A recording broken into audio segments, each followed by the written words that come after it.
Por favor, pueden ir haciendo una lista para ir avanzando. Ya estamos sobre la hora y no hay nadie. Los chicos no vienen o están asustados por el examen. Están asustados por el examen.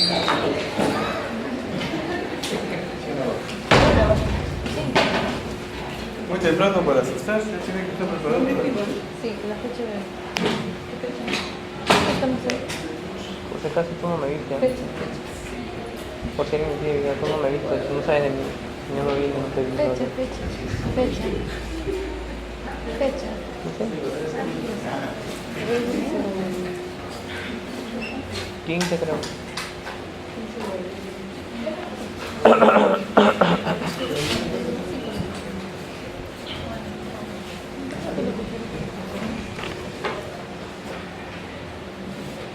Muy bien.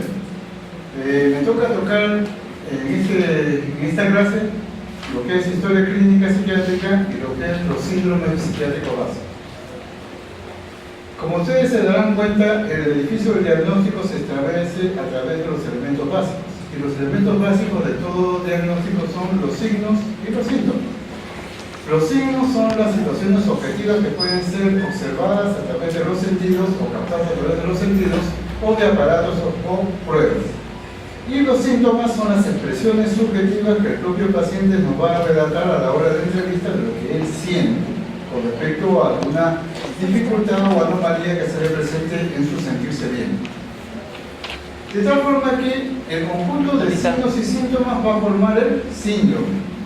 Un síndrome general primero, y entonces en este síndrome general se abarca generalmente una buena cantidad de entidades o diagnósticos, pero que nos sirve un poco para seleccionar o separar otro gran grupo que no nos interesa porque no está dentro del síndrome que estamos elaborando. Cuando nosotros elaboramos el diagnóstico tenemos que establecer cuáles son los signos o síntomas principales, hacer una especie de screening o discriminación y establecer cuáles son los signos o síntomas que son cardinales y que por lo tanto tienen que ser observados en el transcurso de la evolución del cuadro. Incluso en el tratamiento, esos son los signos o síntomas que nos van a decir si el proceso está mejorando o empeorando. Entonces, de síndromes generales pasamos a lo que nosotros llamamos síndromes específicos. Vamos de alguna forma haciendo una separación y estableciendo síndromes específicos que nos llevan a la posibilidad de establecer el nivel de trastorno. El nivel de trastorno es un síndrome específico. ¿Por qué? Porque tiene una serie de pautas, ¿no?, donde lo único que falta es establecer la etiología. Ahora, cuando un síndrome, ¿no?, específico tiene etiología, ya hablamos de enfermedad. Mientras no tenga etiología definida, hablamos de trastorno. Y entonces el 50% de los procesos en psiquiatría están en nivel de trastorno. No hay especificidad todavía. Pero hay un 50% que sí está bien establecido de etiología. Y al hablar de etiología, por lo tanto, sabemos cuál es el agente que está causando el problema. ¿Sí? Y esto es básico en cualquier diagnóstico, en cualquier especialidad en la cual ustedes se desenvuelven. Porque confiar en las clasificaciones psiquiátricas y agarrar la clasificación y decir, bueno, mi paciente se parece que tiene esto, que tiene esto, que tiene esto, no ayuda a desarrollar la capacidad crítica que debe tener el especialista para poder establecer el diagnóstico adecuado. Por eso el diagnóstico es una evolución de nuestro pensamiento y observación psicopatológica para llegar a un nivel más fino de definición. Y ustedes van a encontrar que muchos pacientes a veces no llegan a ese nivel. Podemos hablar de que un paciente presenta síntomas alucinatorios o síntomas delirantes, pero no hay más. Entonces no podemos dar diagnóstico ni establecer diagnóstico. Llegamos hasta donde lo que nosotros vamos examinando nos va informando. Si llegamos a un síndrome general, podemos poner trastorno psicótico a determinar. Si llegamos al nivel más específico, trastorno psicótico funcional o orgánico, ya es más definido. Cuando pasamos a otro nivel podemos hablar de psicosis aguda, psicosis de larga estancia, probablemente descartar esquizofrenia, descartar trastorno afectivo bipolar, es otro nivel. Y cuando ya llegamos al nivel de decir, esta es una esquizofrenia paranoide, tenemos que tener los fundamentos básicos de por qué es una esquizofrenia paranoide. Porque las entidades en psiquiatría se confunden. Y entonces usted lo ve al inicio del paciente y le parece pues una esquizofrenia, pero después en la evolución encuentra que resulta ser no bipolar. O empieza con un cuadro de ansiedad o depresión y termina siendo esquizofrenia o bipolar. Entonces usted tiene que tener mucho cuidado cuando va elaborando su diagnóstico, establecer a qué nivel tiene usted acceso a información que le lleve a establecer algún criterio diagnóstico. No se apresure, nadie lo esté buscando. Porque, ojo, si usted pone, por ejemplo, esquizofrenia paranoide y el paciente no es esquizofrenia paranoide, tiene todo el derecho de utilizarlo a usted por haberlo afectado. ¿Ok? Muy bien. Entonces, dentro de los cuadros psiquiátricos tenemos cuadros sindrómicos básicos, que ustedes lo deben conocer ya en su disco duro. Y principalmente son cuatro áreas o campos donde hablamos de síndromes psiquiátricos básicos. El síndrome neurótico, el síndrome psicótico, el síndrome orgánico cerebral, ¿no? Y el síndrome no psicopático, que tiene que ver con personalidad. Entonces tenemos acá una figura donde vamos viendo cómo determinados rasgos de comportamiento establecen signos o síntomas que nos llevan a un nivel sintomatológico, miren que pueden cruzarse entre ellos, y llegar a un nivel sindrómico donde las asociaciones se configuran ya en una situación mucho más compacta. En el estudio semiológico, que todos practicamos la semiología psiquiátrica también, evaluamos que el comportamiento de las conductas del paciente, el comportamiento motor, su actividad psíquica basal actual, cómo está funcionando su conciencia, su pensamiento, su afecto, etcétera, etcétera, y cómo es su personalidad. Porque dependiendo también de la personalidad va a haber cierto colorido en determinados tipos de patología mental. Entonces, cuando evaluamos comportamiento, tenemos que darnos cuenta de qué es lo que estamos evaluando. Comportamiento inmediato, biotipo, prosómico, clínico, ¿no? Atlético, actitud general, expresión, mímica, lenguaje, todo lo que es un comportamiento inmediato que usted observa cuando entrevista al paciente. ¿Cuál es su actitud o reacción al contacto con el evaluador? ¿Cómo se comporta? ¿Cómo se relaciona con nosotros? ¿Cuál es la actitud que toma? En tercer lugar, ¿cuál es su comportamiento cotidiano? ¿Cómo funciona aquí? Esto generalmente es información que la adquirimos a través de los familiares o amigos. ¿Cuáles son sus hábitos higiénicos, sus sueños, su alimentación, su vida familiar, su actividad laboral? ¿Y cuáles pueden presentar también algunos rasgos de comportamiento antisocial que llaman la atención y que precisamente pueden llevar a los familiares a llevar al paciente a consulta? Que tengan conductas de fuga del hogar, tendencia a deambular, intento suicida, agresión, atentados contra la moral, como por ejemplo tocarle las nalgas a las chicas, ¿no? O hacer cosas que están fuera de lo aparentemente aceptado socialmente, robar, coger cosas, ¿no? Que no necesariamente es robo, puede ser, ¿cómo se llama? Una cleptomanía. Y conductas, ¿no? Ya mucho más graves, como querer incendiar pues casas, ¿no? Hemos tenido pacientes que han incendiado casas, ¿no? Porque estaban por la patología en ese nivel. Y entonces, cuando empezamos a hablar del campo básico del conocimiento psiquiátrico o de la clasificación psiquiátrica, tenemos 4 campos, y estos son los campos. Tenemos el campo de la psicopatía, que tiene que ver con todos los problemas relacionados con trastornos de personalidad. El campo de la neurosis, donde el elemento básico es la ansiedad o la angustia, con otras derivaciones. El campo de la psicosis, que es el área donde la mayoría de los colegas y el público en general tiene miedo al psicótico, lo quito caminando por la calle tirando piedras, ¿no? Ya es una reacción ancestral, ¿no? Tenerle miedo. Y los déficits psíquicos, o sea, los déficits de desarrollo o los déficits o las degeneraciones, ¿no? En el desarrollo. Entonces son 4 áreas o campos. A su vez, estos campos pueden ser, ¿no? Ampliados. Y tenemos, por ejemplo, que la neurosis se puede dividir en neurosis de carácter, neurosis propiamente dicha o neurosis traumáticas. Podemos separar la psicopatía simple sola, psicosis en psicosis de causa endógena y psicosis de causa exógena, o causada por algo fuera del individuo. Y los cuadros de déficit pueden ser demencia por un lado o oligofrenias o cuadros de retraso mental por el otro. Entonces se ha visto un poco más cercano, miren, de ser un rojo hemos pasado a una sombrilla. Ahora, ¿eso qué indica? Que en ese proceso pues vamos a ir viendo estos desarrollos. Y entonces uno de los primeros intereses que tenemos es diferenciar entre el mundo de la neurosis y el mundo de la psicosis, ¿no? ¿Y qué tenemos? En el caso de la neurosis, en el mundo de la neurosis, generalmente los síntomas son desarrollados desde el punto de vista psicogénico, o sea, por alteraciones psicológicas. Por eso hay una génesis psíquica, ¿no? Que expresa trastornos globales de conducta, que no hay un daño o deterioro, ¿no?, de la persona en el sentido de daño orgánico, ¿no?, o deterioro moral, o deterioro de incapacidad para saber lo que está haciendo, y que por lo tanto tiene responsabilidad plena o levemente limitada de su comportamiento. O sea, estas personas neuróticas tienen responsabilidad de sus actos. No pueden decir, no, fue un arranque de celos, un arranque emocional que hice esta conducta. Mentira. Tienen responsabilidad de su conducta. A diferencia, ¿no? Y en ese aspecto también tenemos que la psicopatía y la neurosis corresponden a este campo, donde hay responsabilidades. Del campo de la psicosis y de los déficits psíquicos tenemos estas características.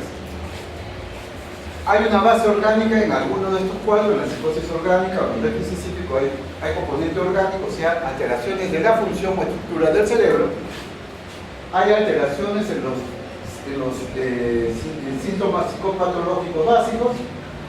Hay un defecto o deterioro de la personalidad. Estos dos niveles pueden alterar el comportamiento de la personalidad, deteriorar el comportamiento de la personalidad, y por lo tanto tienen una responsabilidad disminuida o anulada, porque su comportamiento, debido a situaciones en estado de presentación de los síntomas, le quita responsabilidad, y por lo tanto, si han cometido un delito en este estado, son inimputables, o sea, no tienen responsabilidad legal.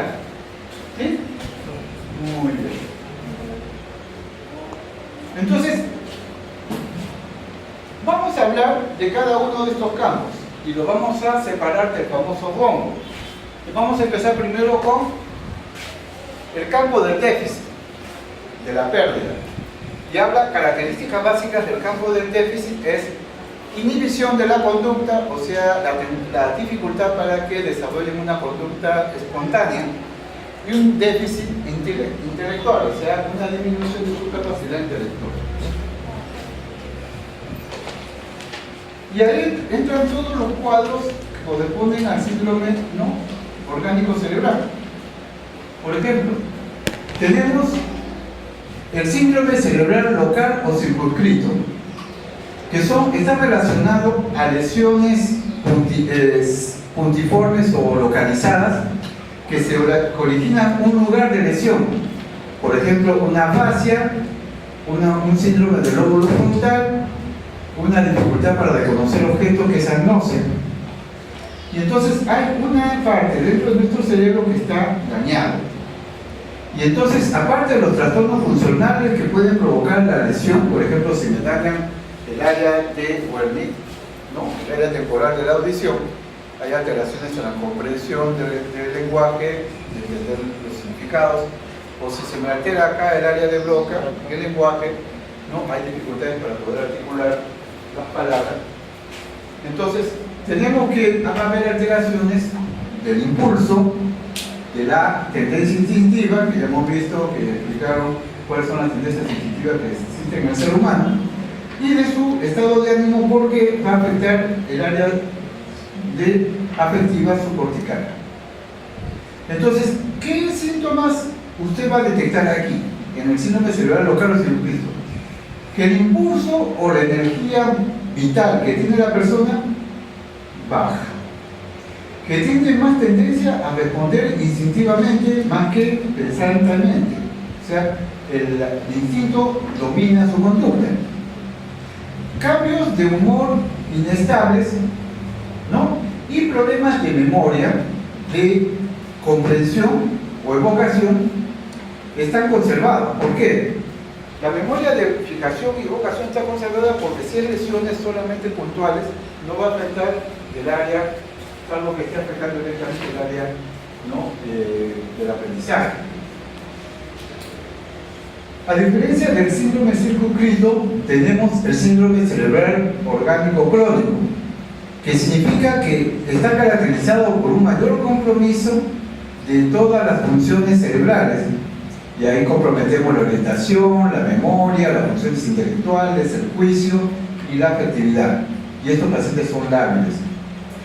El síntoma principal en este cuadro orgánico cerebral es alteración de la memoria de evocación o la memoria de trabajo. Estas personas no pueden aprender cosas nuevas porque se olvidan fácilmente. El inicio puede ser insidioso o de repente posterior al síndrome orgánico cerebral agudo. Por ejemplo, un traumatismo encefalo, un accidente de tránsito, un traumatismo encefalocraneal, una lesión en el cerebro y desemboca en un cuadro orgánico cerebral crónico, ¿no? Una hipoxia cerebral, ¿no? Por gases o por cualquier causa que provoque daño a nivel cerebral va a provocar, ¿no? Alteraciones en el funcionamiento del cerebro. El síndrome cerebral orgánico crónico tiene tendencia a ser irreversible y está relacionado a la lesión del cerebro en forma difusa, no focalizada. Y puede presentar también manifestaciones añadidas, o sea, el síndrome orgánico cerebral es la alteración de la memoria y funciones mentales superiores, pero puede tener como añadidos o coloridos, como la crema del pastel, conductas psicopáticas o neuróticas añadidas. Pero lo básico que uno va a encontrar son o déficit en el proceso de su desarrollo, en el sentido de que ha llegado a un nivel de desarrollo mental y cognitivo alto, de repente ¡pum!, empieza a presentar deficiencias. O empieza a desarrollar un síndrome sintomático amnésico confabulatorio, o sea, empieza a inventar para llenar su memoria, empieza a llenarla con cosas que inventa.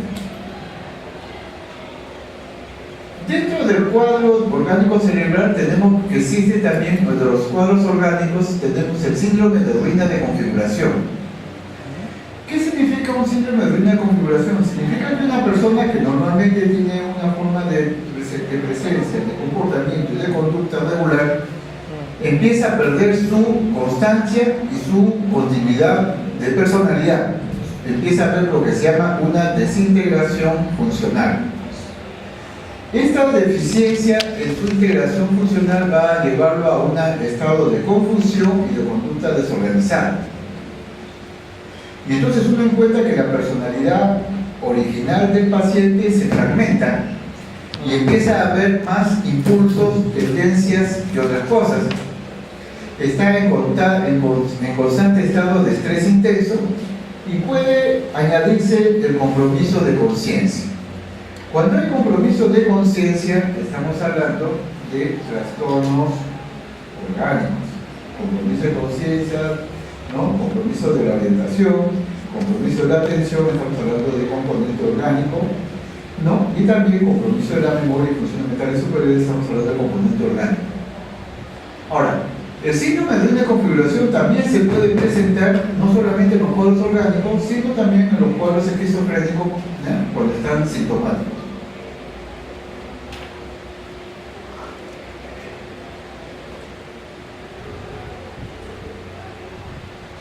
El síndrome cerebral agudo, de tipo exógeno, agudo, o sea, de causa externa, se caracteriza, ya vamos a hablar del síndrome cerebral crónico, ¿no es cierto?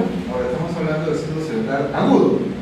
Se caracteriza por el síndrome de ruina de configuración que ya hemos descrito, compromiso de la conciencia, que puede ser la obnubilación o entorpecimiento de la conciencia, puede presentar estados crepusculares. Ustedes ya han hecho la semiología de la conciencia, ¿no es cierto? Ahí los estados crepusculares donde se presentan síndromes reversibles pero de causa infecciosa, tóxica o traumática. Por ejemplo, si uno se puede, ¿cómo se llama? Consumir cocaína, ¿no es cierto? Consumir cocaína, pasta base con cocaína, y va a empezar un cuadro tóxico con compromiso de conciencia, con deterioro de la persona. Acuérdense cómo terminan los consumidores de cocaína todos sucios, terminados como si hubieran estado, ¿no?, metidos en algún hueco, ¿no? Y ese es provocado por un estado de confusión y un estado de compromiso de conciencia. Los tipos de estados crepusculares que se pueden ver van desde el simple entorpecimiento de la conciencia, o sea, donde la persona tiene dificultad para estar despierto, no se despierta pero vuelve a quedarse medio dormido, a un compromiso mayor dentro de la conciencia por la presencia de alucinaciones, pseudopercepciones y ideas absurdas, ¿no? Y dentro de este anublamiento de conciencia y pseudopercepciones podemos encontrar el delirium. Hay también una clase especial que vamos a tocar lo que es delirium. El delirium, del punto de vista de la conciencia, no estamos hablando del delirio desde el punto de vista del pensamiento, sino de la conciencia. El delirium es un compromiso de la conciencia, un anublamiento de la conciencia, más la presencia de ilusiones o alucinaciones visuales. Puede haber también la amencia, ¿no?, que es también un tipo de estado crepuscular con anublamiento de la conciencia, donde predomina la ruina de configuración y menos el compromiso de la conciencia, hasta llegar al estado crepuscular, donde la persona aparentemente parece como que estuviera bien, ¿no?, pues estuviera coherente, porque puede desempeñar una serie de conductas que aparentemente nosotros observamos, unas conductas adecuadas, ¿no?, comportamientos adecuados, pero donde hay un estrechamiento de la conciencia, de tal forma que la persona solo tiene conciencia para el estrechamiento, no tiene conciencia para lo que sucede alrededor suyo.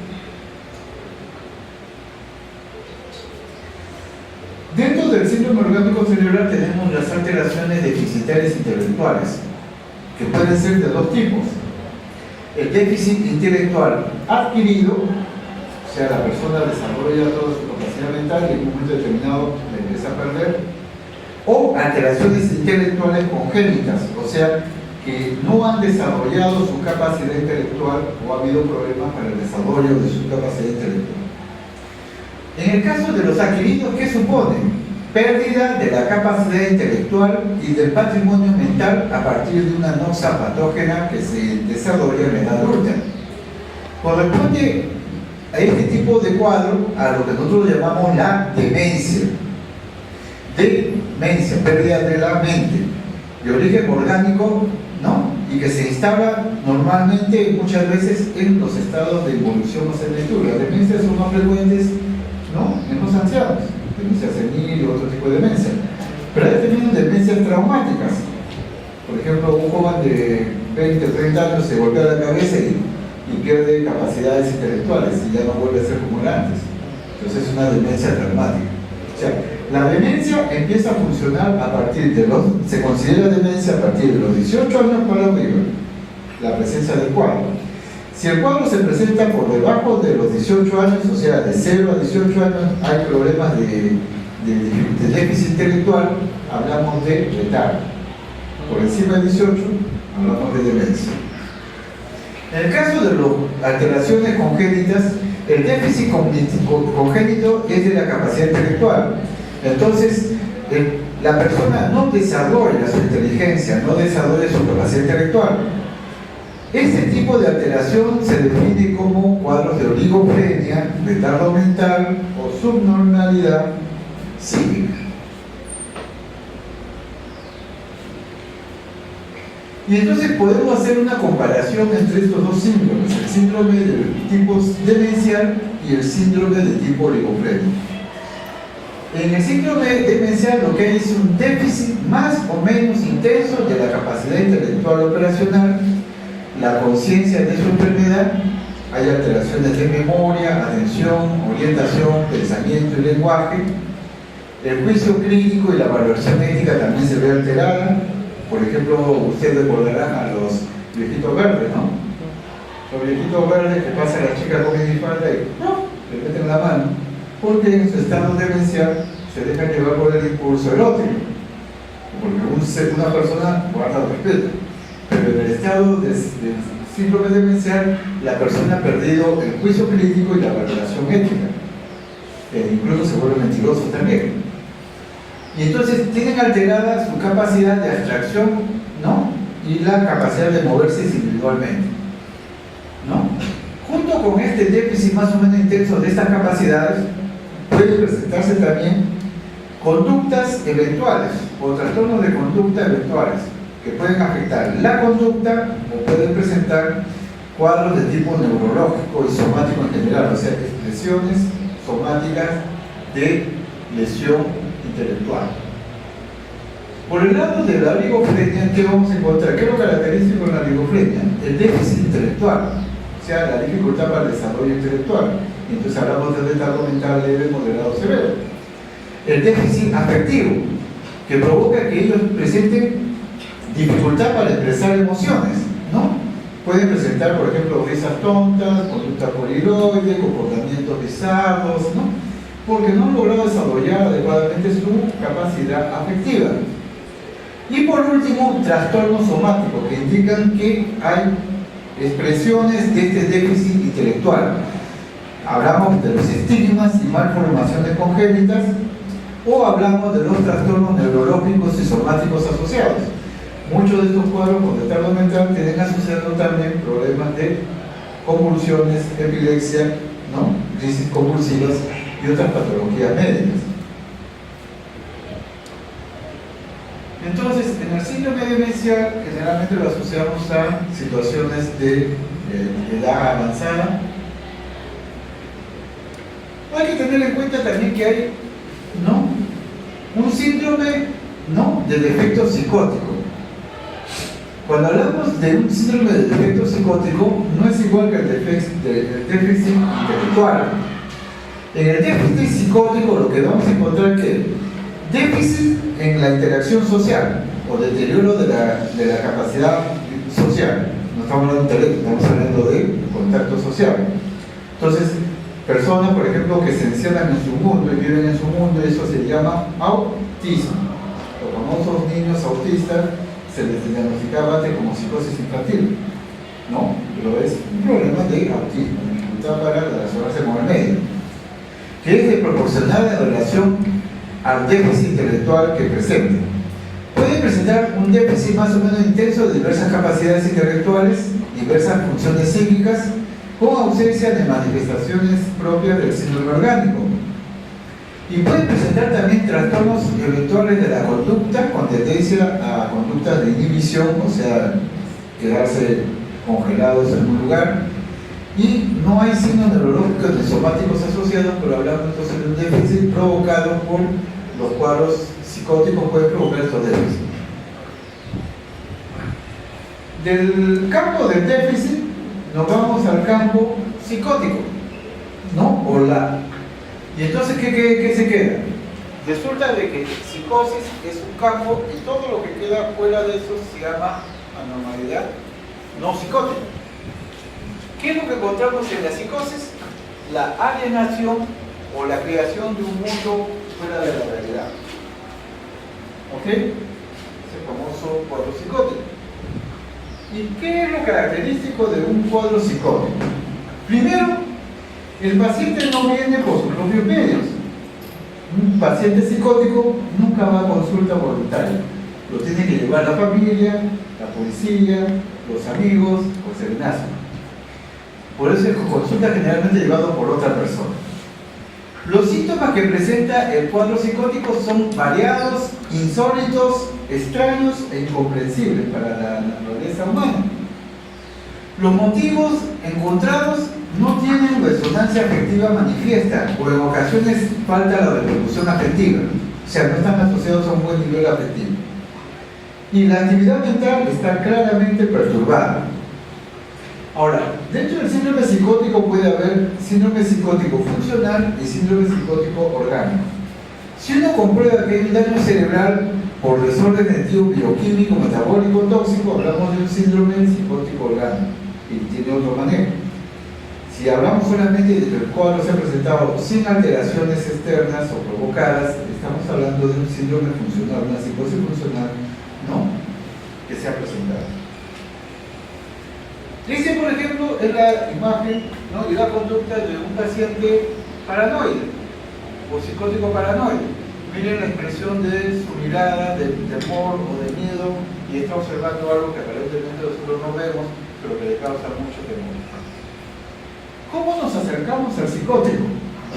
Primero, debemos dar mucha importancia a la forma de su comportamiento y a las actitudes que presenta. Dicho sea de paso, la mejor recomendación es siempre al acercarte con un psicótico, lo hagas con mucha tranquilidad, con voz bien baja, porque son muy sensibles al ruido, ¿no? Y no hagamos amenazas ni confrontemos. Si usted confronta a un psicótico que esté en fase aguda, el psicótico lo va a agarrar a usted de punch, porque piensa que usted lo está agrediendo, o siente que lo está agrediendo. Entonces usted, cuando se acerca a un paciente, tiene que bajar el tono de voz, tiene que hablar con mucha suavidad y con mucho respeto, y hacer que el paciente se sienta cómodo. ¿Son importantes los datos de filiación? Sí. Por ejemplo, si usted le pregunta cómo se llama y le empieza a decir que es Napoleón Bonaparte, le ganó alguito, ya se ganó alguito, ya sabe que eso está escapado de la realidad. Los antecedentes familiares, cómo funcionó en la infancia, cómo son las relaciones intrafamiliares, porque generalmente ha habido componentes psicóticos en algunos integrantes o familias disfuncionales. ¿Qué tenemos que observar mucho? El relato de la enfermedad actual y cómo ha evolucionado en su vida. Primero, estos pacientes no tienen conciencia de enfermedad. Por lo tanto, dicen, yo no estoy enfermo. Mi mamá, mi papá, mi hermano están enfermos, pero yo no estoy enfermo. Me han traído a la fuerza. Voy a reclamar mis derechos porque me están secuestrando. Esa es generalmente la actitud del psicótico. ¿Qué se encuentra? Disminución de su capacidad productiva. Generalmente estos pacientes no trabajan, no estudian, no hacen nada. Cambios en las pautas de su personalidad. Descuido en el aseo, en la higiene, comportamiento, por ejemplo, salen calatos a la calle o se desnudan frente a las personas. Respuestas emocionales inadecuadas o desproporcionadas. Se ponen a gritar o se ponen a reírse sin ningún motivo. Alteraciones en las funciones intelectuales superiores, generalmente asociado al cuadro psicótico, y básicamente un componente de desorganización de la conducta, que es lo que hace que la gente no le tenga miedo y lo quiera llevar al hospital. Ahora, ustedes como médicos generales van a tener que acostumbrarse al paciente psicótico, porque antes lo que pedían al paciente psicótico fue mandarlo al hospital psiquiátrico. Ahora el hospital psiquiátrico va a desaparecer. Está existiendo la famosa Centro de Salud Mental Comunitaria de Atención Ambulatoria, y los servicios de medicina general van a empezar a atender por los psicólogos. Entonces vayan acostumbrando y pueden vivir con ellos. ¿Cómo nos aproximamos a examinar este paciente psicótico? Sabemos que la psicosis es un trastorno psicológico grave que desorganiza toda la conducta y la hace inarmónica.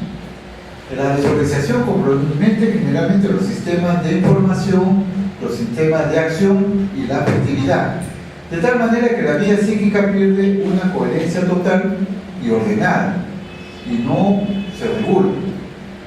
¿Qué sustrato neurofisiológico compromete la psicosis? El sistema de vigilancia, el sistema de activación cerebral, el sistema neuroendocrino y el sistema bioquímico cerebral. ¿Cuál es la sintomatología básica de un síndrome psicótico? Primero, ruptura con el sistema de la realidad.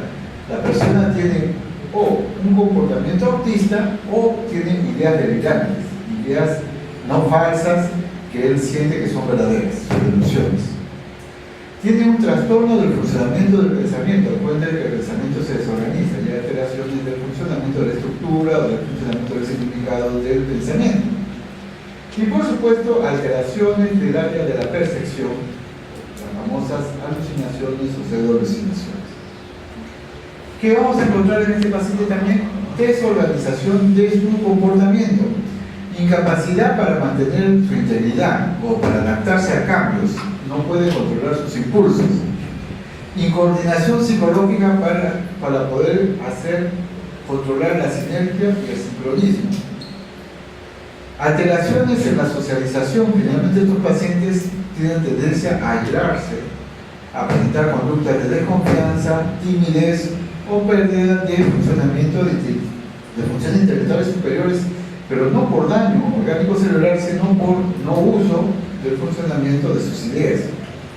Y por supuesto, lo más llamativo del cuadro psicótico es la primitivización o regresión. El ser humano es un ser biológico, ¿no? Es un animal, ¿no? Pensando. Quítale el pensamiento y ¿qué queda? Queda el animal. Entonces, cuando una persona tiene psicosis, pierde lo que es característico del ser humano, su intelecto, y pasa a ser un comportamiento goriloide, tipo gorila.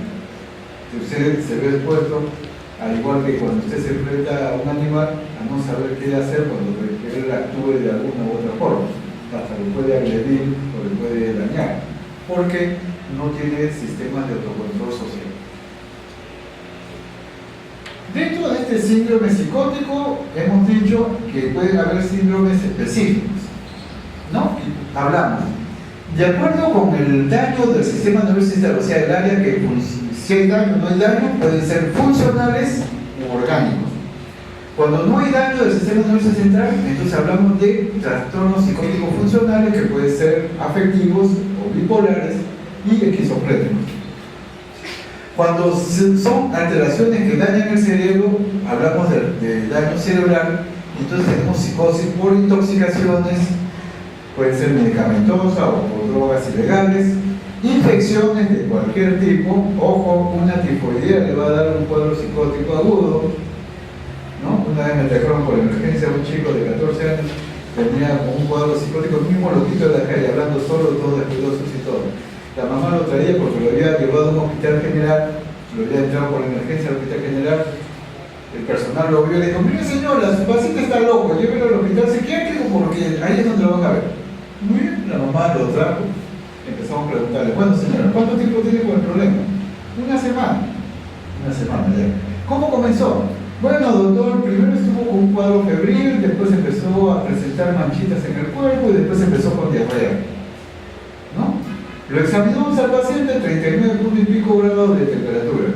Le hacemos un estudio, hepatoesplenomegalia, le hacemos los estudios de antígenos para tifoidea, 1/640 HO, ¿no? Encantado.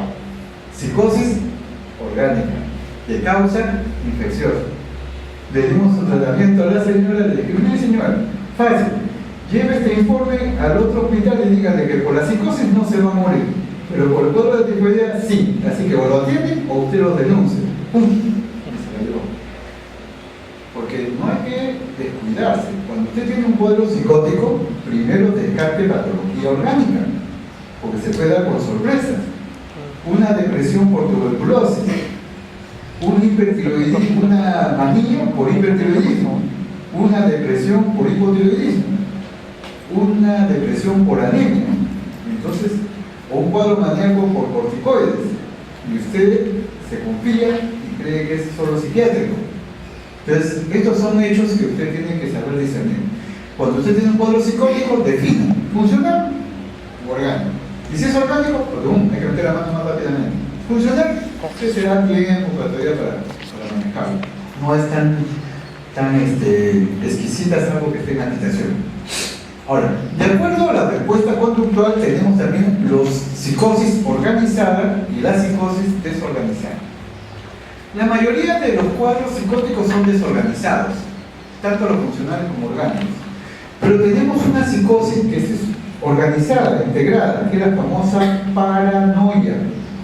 La paranoia o la psicosis por ideas delirantes es una psicosis organizada, porque el pata, usted lo ve, no le detectan nada fuera de lo común, es como cualquier hijo de vecino.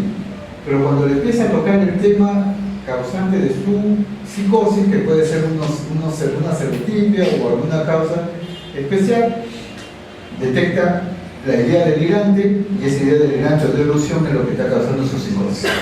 Por eso es organizado. ¿Cuáles son las variantes dentro de los cuadros psicóticos? Tenemos solamente, por ejemplo, el síndrome de ruina de configuración, que ya hemos revisado. Tenemos el síndrome paranoide. El síndrome paranoide es el más frecuente, la respuesta más frecuente de la mayoría de los seres humanos. Pensamientos con proyecciones que dicen que le quieren hacer daño, hostilidad, suspicacia, piensa que están hablando de él, que lo están persiguiendo, que lo están investigando, pérdida de la autonomía con miedo a recluirse, se recluye en su casa, dicen que alguna vez se puede haber hasta sentimientos de grandeza. Este es un síndrome paranoide.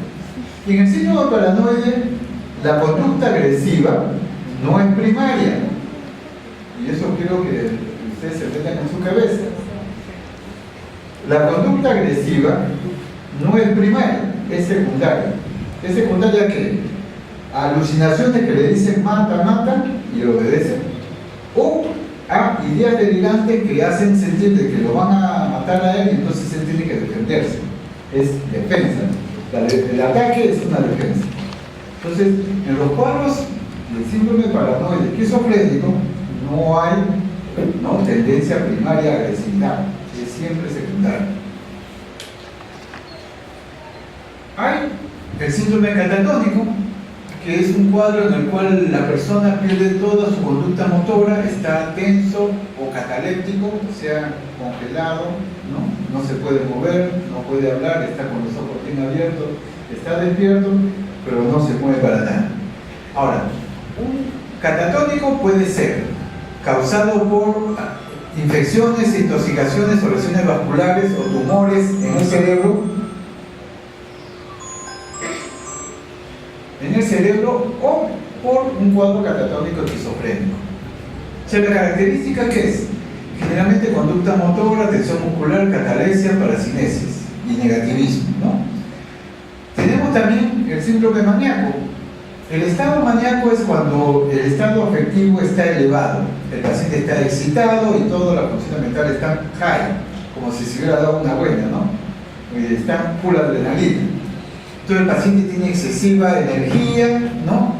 En tanto en el área psíquica, motor y neurovegetativo.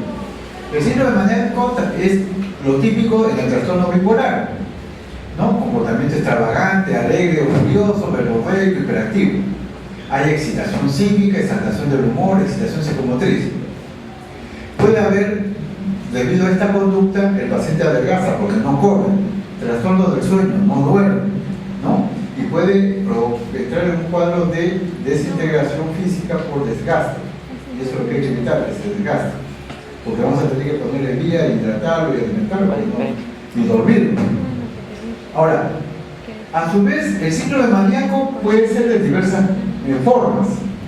La manía simple, que es un estado que presentan los cuadros con estado mental, con comportamiento maniforme, pero es manía simple. La manía delirante y alucinatoria, que es una manía o un cuadro bipolar psicótico, sería con un cuadro psicótico añadido. La manía confusa, que es la manía más que hay compromiso de la conciencia de su comportamiento. Hay la manía del furor maníaco, que es el pata que está allá en la punta del Himalaya. Ahora, las causas o etiologías del síndrome maníaco pueden ser múltiples. Puede haber manía en los cuadros seniles, en los cuadros tóxicos, en traumatismo encefalocraniano, en alteraciones del encéfalo de tipo neurológico, en áreas hipotalámicas o en trastornos endocrinos que ya hemos dicho también, ¿no es cierto? Hay que tener en cuenta que esas etiologías son de base orgánica. Tenemos el síndrome melancólico, ¿no? Donde lo que se encuentra es un comportamiento, ¿no?, de inhibición. El paciente se pone inmóvil, no tiene voluntad, tiene sentimientos depresivos, quiere morir, ¿no?, tiene molestias físicas, y esto le llamamos nosotros síndrome melancólico, que lleva a la depresión. La depresión puede ser depresión unipolar típica, que se presenta en la mayoría de la gente, ¿no? Ya vamos a hablar cuando hablemos de depresión unipolar. La melancolía, que es una depresión profunda. La melancolía ansiosa se diferencia de la melancolía común, porque en la melancolía común el paciente está inhibido, no hace nada, no se mueve. En la melancolía ansiosa el paciente está inquieto y a esa inquietud lo puede llevar a accidentes o conductas impulsivas. La melancolía delirante, que es la psicosis melancólica o la depresión psicótica, y otras formas de depresión más leves, reacción depresiva situacional, etcétera, etcétera. Entonces, la depresión es actualmente la segunda causa a nivel mundial de enfermedad, de todas las enfermedades. Eso ya está declarado por la Organización Mundial de la Salud. La depresión es segunda causa a nivel mundial y dentro de poco ya va a ir a campeonar, se quiere ser la primera. Le doy una noticia. Del 20 al 30% de colegas, ¿no?, que trabajan en Europa, ¿no?, en otros países, están haciendo depresión. ¿Por qué?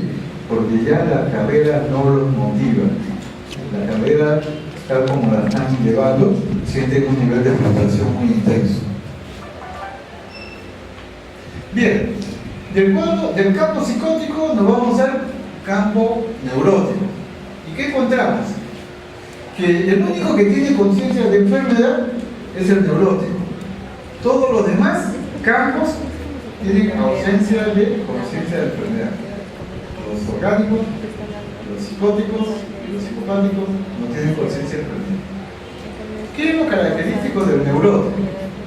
La angustia, base, y la hiperconciencia de enfermedad. Estos patas, ¿no?, sienten que están enfermos y que necesitan ayuda. Y lo persiguen a usted mañana, tarde y noche. Por eso, primera recomendación: nunca den la dirección de su casa. Nunca den el teléfono de su casa, porque a las 3, 4 de la mañana lo va a estar llamando al neurótico: digo, doctor, que tengo una persona en el pecho que me falta el aire. Y lo tiene a usted, ¿no?, angustiado más de lo que debe. El síndrome neurótico es el paciente que consulta propia iniciativa. La consulta de ellos generalmente es variada: quejas físicas, síntomas psíquicos, problemas de conducta, problemas con el marido, con la mujer, con los hijos. Le van a pedir consejos de todo. Doctor, que no me funciona el pajarito. Doctor, que mi señora no me quiere. Cosas que a veces rebalsan la capacidad de nuestra atención como médico, pero que tenemos que estar preparados. Los motivos o síntomas tienen un contenido afectivo y hacen sufrir al sujeto. El sujeto sufre. Estas manifestaciones no implican un daño o enfermedad médica. O sea, en el sentido estricto del médico, usted lo examina y no le encuentra Michi, nada, pero tiene ese problema. La sintomatología se sucede en un modo de vida aparentemente normal. La persona hace su vida normal, pero tiene su cuadro de ansiedad o neurótico. ¿Cómo nos acercamos a un neurótico? Observar para ver cómo se desempeña, no, evaluarlo como cualquier paciente normal. En la afiliación no hay datos sugerentes. Lo interesante son los antecedentes patológicos, la forma de cómo ha vivido o vive las verdaderas enfermedades, cuando se ha enfermado, cómo se ha sido su comportamiento, con qué frecuencia va a consulta al médico, ¿no?, o si va por procesos generalmente funcionales, úlcera pélvica, colitis ulcerosa, procesos asmáticos, ¿no?, o alergias. Ver los antecedentes familiares, porque generalmente hay antecedentes de entorno o familias neuróticas. Evaluar cómo relata su enfermedad y el curso de su vida. Y entonces, evaluar mucho lo que es su tolerancia a la frustración. Ellos generalmente tienen baja tolerancia a la frustración, ¿no?, mucha ansiedad, mucha depresión, mucha agresividad, conductas de imitación, están muy hipervigilantes y con incapacidad para tomar decisiones. O presentan respuestas emocionales desproporcionadas. ¿Qué es eso? El micro. El micro. Disculpa. Sí. Entonces, les presentan respuestas emocionales desproporcionadas. El examen psíquico que se evalúa no tiene ningún tipo de direccionamiento. ¿Cómo nos aproximamos? Generalmente vemos cómo son las respuestas psíquicas normales que él usa. Y si utiliza alguna respuesta normal al estímulo, ¿no? O su respuesta emocional a una situación es desmesurada. Generalmente son personas que han aprendido a presentar conductas de evitación aprendida frente a situaciones de estrés. Y la neurosis es un mecanismo temprano que utiliza la gente para manejar su angustia. El sustrato generalmente es el sistema de vigilancia, el sistema de activación afectiva límbico-hipotalámica, el sistema neuroendocrino y el sistema bioquímico cerebral. ¿Qué es lo llamativo en el cuadro neurótico? Los trastornos afectivos. El paciente puede presentar angustia, ya sea de espera, paroxística o equivalente. Puede presentar depresión manifiesta o equivalentes depresivos. ¿A qué se llaman equivalentes depresivos? A síntomas que usted nota el paciente aparentemente está bien, pero se queja de dolor de cabeza, tipo peso, la parte posterior del cuello, ¿no? Pesadez, cansancio. Esos son síntomas equivalentes depresivos. Pero él no se siente triste, pero tiene un equivalente depresivo. O conductas de agresividad, pero de tipo irónico. O sea, tienen tendencia a ser sarcásticos, tercos, ¿no? A presentar cuadros de astenia, yo me siento cansado, eso cansa, no tengo esfuerzo para hacer nada. O ociosidad o indecisión. Tienen una fatiga desproporcionada, o sea, se cansan de todo y no recuperan fuerzas por reposo, porque la ansiedad lo va comiendo. Tienen alteraciones en la vida sexual, ya sea porque tienen abstinencia o se masturban con ansiedad, ¿no? Y con temor, o presentan rasgos de impotencia o rigidez. Tienen trastornos funcionales, pueden presentar, ¿no? Enuresis nocturna, eso es el antecedente de muchos en niños, cuando los niños se orinan a la cama, pavor nocturno, se comen las uñas, tartamudez o tics nerviosos, y por supuesto trastornos del sueño, lo más frecuente en ellos. ¿Cuáles son los síndromes tipos de este cuadro neurótico? Hay angustia, cuadro de depresión, fobias, obsesiones, hipocondría o histeria. Entonces, ¿cuáles son las variedades sindrómicas neuróticas? O sea que no es psicótica sino neurótica. Síndrome de angustia, que ya lo hemos descrito, el síndrome básico de la ansiedad. Síndrome depresivo, que también se ha descrito, que son generalmente la tendencia a sentirse triste y no funcionar adecuadamente. Síndrome fóbico, que tiene que ver generalmente con que uno fija su temor en objetos o situaciones y la centra ahí su ansiedad. Por ejemplo, fobia a las alturas, fobia a los espacios cerrados, fobias a las mujeres, fobia social. Bueno, ahí cada uno va elaborando en su vida el tipo de temor o fobia que tiene. Síndromes obsesivos, que son pensamientos repetitivos que se presentan en su cabeza y que no pueden controlar, ¿no? Y que conlleva un tono afectivo ansioso, ¿no? La duda forma parte del ritual, ¿no? Del síndrome obsesivo. Si no hay duda, no hay síndrome obsesivo. Se tiene que buscar que el paciente tenga la duda de no haber podido hacer algo del ritual para evitar la fobia. Síndrome hipocondríaco, que es la preocupación exagerada por la salud, donde el paciente va a buscar al médico para que diagnostique una enfermedad y uno no encuentra nada. Entonces deja de ver al médico y se va a buscar otro médico para que le diga que tiene una enfermedad. Y pasa de médico en médico, ¿no? Y no le diagnostican nada. Es el síndrome hipocondríaco. Síndrome histérico, que fue básicamente el primero en ser desarrollado por Freud, de la escuela psicoanalítica, el primero que descubrió el síndrome histérico. Y lo descubrió principalmente en mujeres, ya dado que en la época la depresión era mayor en mujeres. Pero ahora podemos saber que hay síndromes histéricos en varones también, ¿no? Y hay dos tipos de histeria, ¿no? La histeria es una pérdida de funcionamiento, ya sea en la esfera física o en la esfera mental. Si hay pérdida física, hablamos de histeria de conversión, ¿no? Donde el síntoma de ansiedad se transforma en una pérdida de función motora, parálisis o anestesia. O puede ser un síndrome histérico disociativo, donde lo característico es la pérdida en el área mental, como puede presentarse alteraciones de conciencia, como los desmayos, o las fugas o trances, ¿no?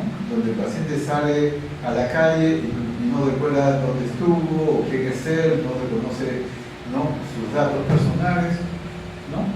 Que generalmente son situaciones que son temporales, en situaciones en crisis, con emergencia es muy frecuente ver estos síntomas sistémicos. Por último, tenemos del campo de la psiquiatría, tenemos el área de la psicopatía. Que lo característico en el área de la psicopatía son las alteraciones primarias de la conducta, ¿no? Entonces, estas alteraciones son primarias, ¿por qué? Porque son generadas en el desarrollo de la persona.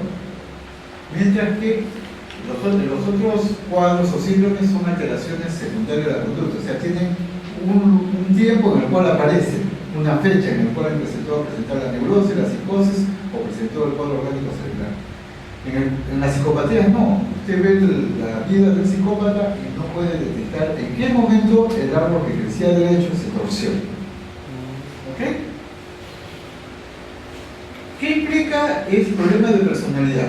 Que afecta a la totalidad de la vida psíquica y tiene una dimensión longitudinal o biográfica. Es cómo se desarrolla en un ser humano cambios en su temperamento, ¿no?, su carácter, ¿no?, y su personalidad, y cómo va desarrollando determinadas características que lo van llevando a un tipo de comportamiento disfuncional. Para que sea un problema psicopático tiene que ser disfuncional. Uno de los tipos de trastorno de personalidad típica es la del sociópata. El sociópata, aquel que disfruta con el placer haciendo tortura al prójimo. Y uno de las mejores películas que pueden definir a un psicópata, el sociópata, es La Naranja Mecánica, donde el personaje principal pues es realmente terrible. Este es otro tipo de trastorno de personalidad, el famoso trastorno de personalidad límite o borderline o inestable emocionalmente, donde estas personas tienen tendencia a autolesionarse, incluso a querer o intentar suicidarse. ¿Qué es lo característico del síndrome psicopático? ¿No? Ausencia de síntomas de alteración de las funciones psíquicas básicas, o sea, la persona no tiene daño psíquico básico, no hay alteraciones ni en el pensamiento, ni en el afecto, ni en la percepción, ni en la conciencia, en el juicio, nada está alterado. ¿Pero qué hay? Ausencia de conciencia de enfermedad y de vivencias morbosas que desarrollan. Tienen conductas anómalas, ¿no? No equilibran adecuadamente su voluntad y sus emociones y su juicio ético está alterado. Ellos tienden generalmente a proyectar su problema hacia afuera. La culpa no es de ellos, la culpa es de la sociedad que los rodea. Y justifican su conducta con ese tipo de razonamiento. Muy bien.